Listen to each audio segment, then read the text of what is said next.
반갑습니다. 제주 베이스캠프 교회 김원교 목사입니다.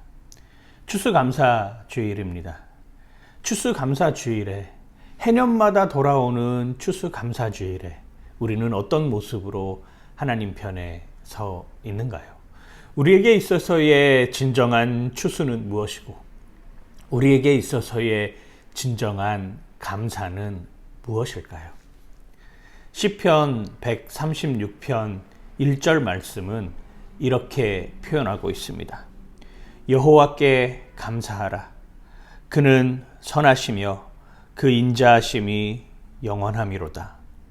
그렇습니다. 우리가 하나님 앞에 첫 번째로 감사할 이유, 그리고 그 첫 번째가 마지막이 되어야 하는 이유가 무엇일까요? 바로 여호와 하나님이 선하시기 때문입니다. 여호와께 감사하라. 그는 선하시며 그 인자하심이 영원함이로다 라고 우리에게 분명하게 말씀하고 있는 것이죠. 선하다라고 하는 것이 무엇인가요? 우리는 인생을 살아가면서 숱한 선한 사람들을 만납니다. 카인드하고 나이스하고 젠틀하고 이런 사람들 주변에 너무나도 많이 있죠. 그런데 하나님이 선하다라고 하는 것의 진정한 의미는 무엇일까요? 바로 저와 여러분들을 죄에서 구원해 주셨다라고 하는 말씀입니다. 나 같은 죄인 살리신 주 은혜 놀라워. 이게 바로 하나님이 선하시다라고 하는 증거이고, 나 같은 죄인이 여전히 죽을 수밖에 없었던 이 죄인이 하나님의 은혜로 말미암아 살아났다라고 하는 것을 우리는 기억해야 하고 그것에 감사할 줄 아는 삶을 살아야 된다라고 하는 것입니다. 여호와께 감사하라. 그는 선하시며 그 인자하심이 영원함이로다. 이 해답은 나 같은 죄인 살리신 주의 은혜가 너무나도 크고 놀랍다라고 하는 것을 기억하는 여러분들의 삶이 되시길 간절히 소망하고 축복합니다. 나 같은 죄인 살리신 주 은혜 놀라와.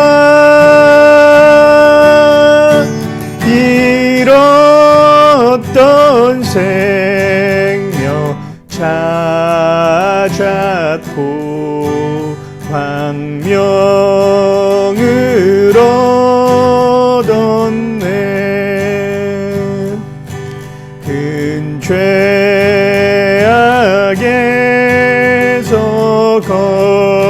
건지신 주 은혜 고마워. 나 처음 믿은 그 시간 귀하고 귀하다.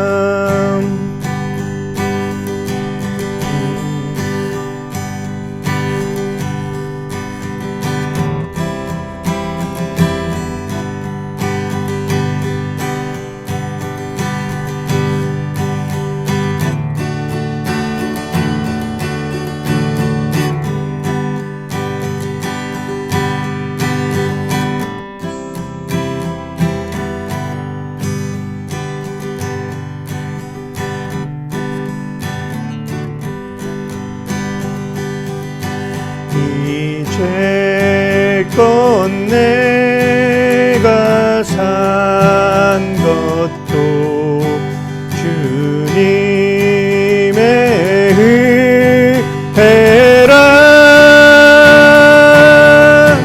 또 나를 장차 본향에 인도해 주시리. 거기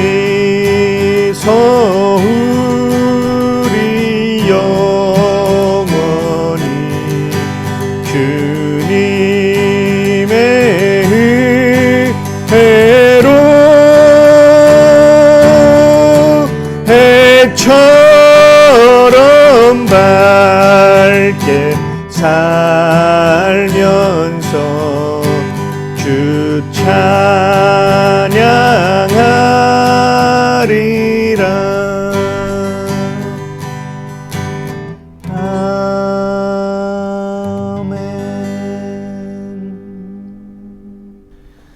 그렇습니다.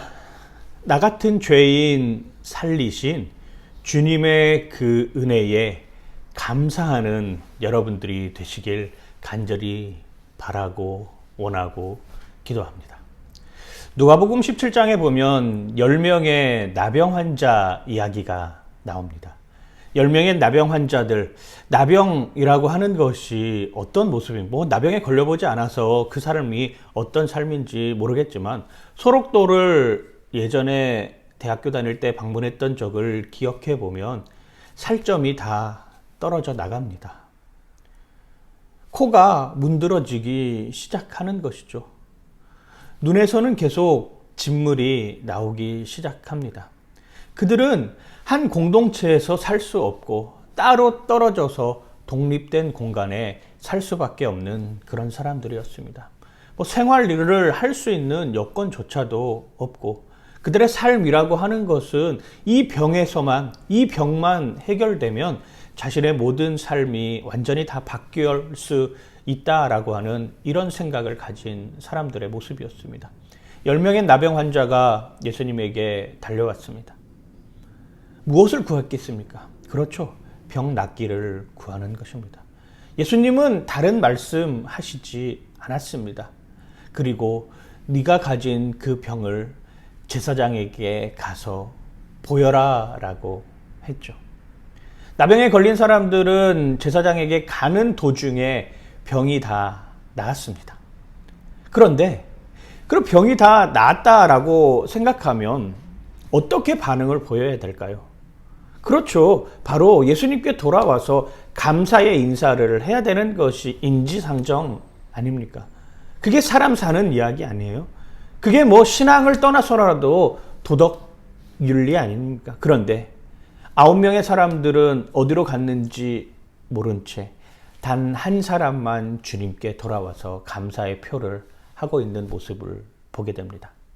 찰스 브라운이 이 9명의 사람들을 추리하기 시작했습니다. 왜 그들은 돌아오지 않았을까라고 하는 이 의문을 갖고 있으면서 말이죠.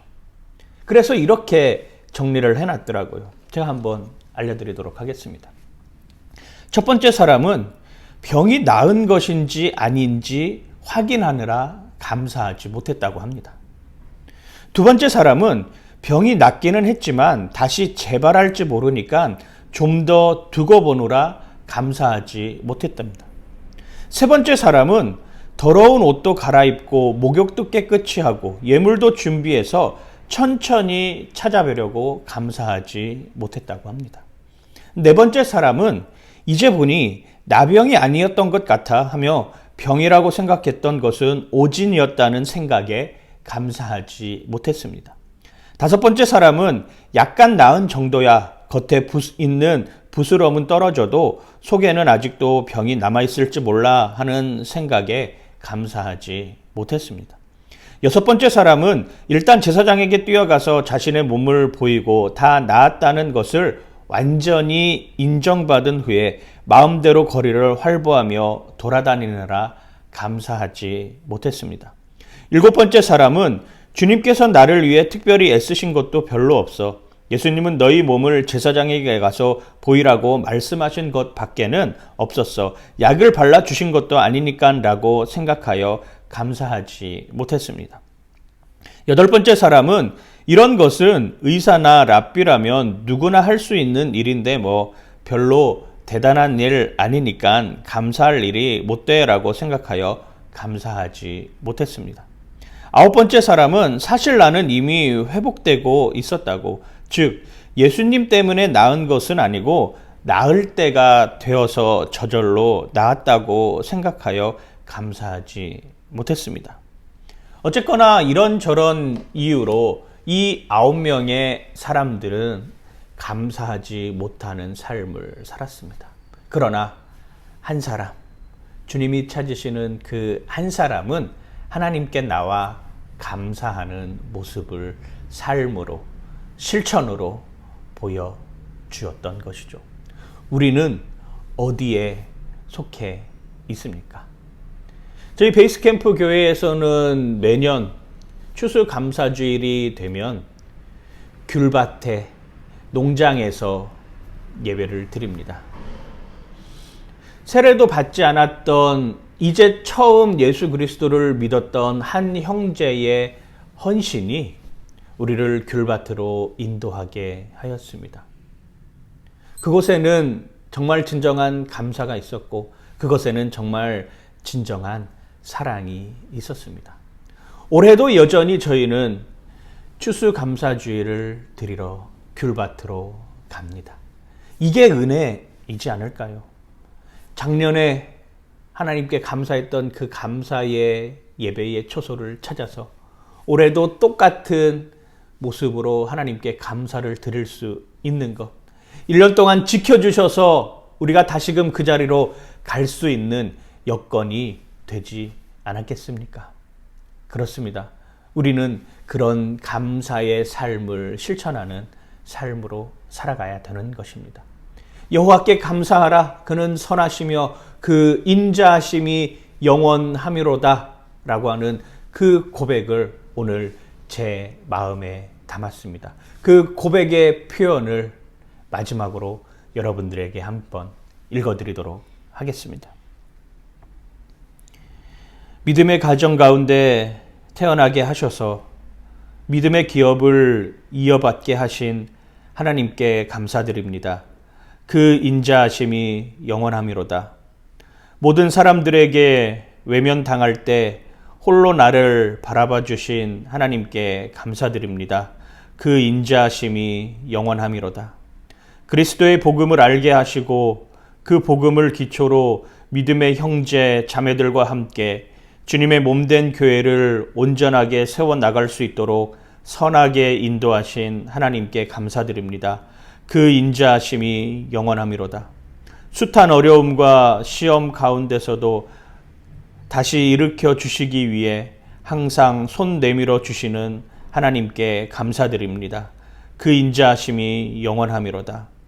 암이라는 질병이 나를 주저앉게 하는 것이 아니라 새로운 생명으로 하나님께 온전히 설 수 있도록 인도해 주심에 감사드립니다. 그 인자하심이 영원하미로다.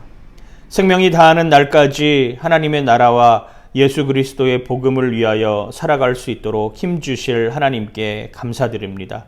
그 인자하심이 영원하미로다. 날마다 그리스도와 연합하여 나는 죽고 예수로 사는 복된 삶이 일상이 되게 하신 하나님께 감사드립니다. 그 인자하심이 영원하미로다. 주님 다시 오시는 그날까지 이 땅에 소망을 두지 않고 오직 하늘에 소망을 두며 살아가실 하나님께 감사드립니다. 그 인자하심이 영원하미로다. 주님, 당신의 영원한 인자하심에 감사드리며 영원토록 당신만을 사랑하겠습니다. 여호와의 선하심이 나에게 오심을 진심으로 감사드립니다. 여호와께 감사하라. 그는 선하시며 그 인자하심이 영원하미로다. 아멘. 하나님 감사합니다. 여호와께 감사하라. 그는 선하시며 그 인자하심이 영원하미로다 라고 고백하는 우리의 고백을 받아 주시옵소서. 하나님 그 고백을 통하여서 하나님께 진정 감사하는 우리 자신이 되게 하여 주시옵소서. 감사드리며 예수님 이름으로 기도드립니다. 아멘.